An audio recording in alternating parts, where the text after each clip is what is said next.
Kina ina ne? Dala ki fito kin zo kin wani. Na kaga bacci ba take sani tsabar masifa. Dan aikin gidan nan ba za ki ba. Komai ke kawai ki sa tunda kika zo gidan nan yake samu ki kwanta ki kama bacci. Aikin ban ya aikin wafi kawai. Ni ba na san irin wannan abun wallahi. Kawai sai mutum yana bacci ka zo ka ringa tashi. An tahe ki. Wace ki baccin? Ban gane waye ce in yi bacci ba. Baccin ma sai na tambayi umarnin ka zan yi. Kawai wai ina bacci. Ni fa gaskiya na gaji da wannan zaman na talauci da bakin ciki fi sabilillahi. Kawai ina cikin bacci na saboda mugun abu da mugun hali ka zo ka tashe ni. Ana tsaka da bani abin arziki abin da zai amfane ni ka zo ka tashe ni. To ni wallahi na gaji. Tun da nake a gidan nan ina amarya ne kawai na san na ta bacci na koshi kullun gida sai talauci da bakin cikin da kake kunsa min to wallahi na gaji. To ai ba da bashi na aure ki ba. Kuma ni ma fatan da kika zo gidan nan da kika masifar talauci. To kai kai saka aure ni da bashi?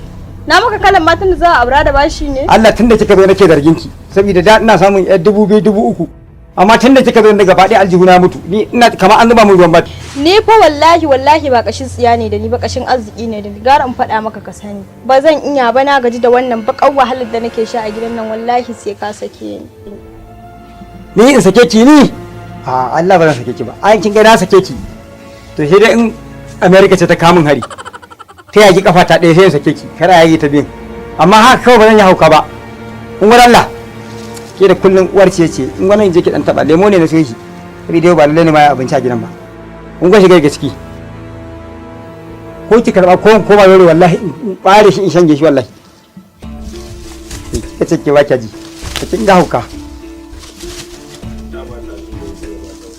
dama ina son tatsuniyar gizo ba ta wuce ta koki babu abin da zaka kawo sai shi ka saba kawo ya zai tatsuniyar gizo ta wuce koki tunda kokin ce matarsa kuma ki ya zai ni tatsuniya ta wuce ki tunda ke ce matata ai dama dole kin ga na zama gidan kin zama kokin shiga da Allah in kin bare da ki aje min daya dai ta hada da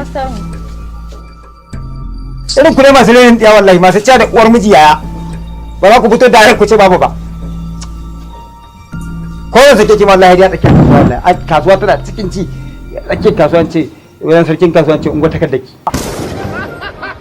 na fi ka iskanci. Hello na gani ka aiko da shi kuma na ga saki uku ne amma wallahi ka rada baka sake ni ba na rantse da girman Allah wallahi sai na maka hauka a cikin garin nan. Kaga mutumin banza mutumin wafi ba ka da komai sai talauci sai bakin ciki a cikin gida ka zo kana kunsa mun yanzu na yadda kwallon mangwaro na huta da kuda zan je in haura alhaji mai kuɗi in sha na in huta kuma wallahi duk ranar da kai da muka yi aran gama a hanya Allah sai na sauke maka ka faɗa baka sha a banza ba aikin banza aikin wofi.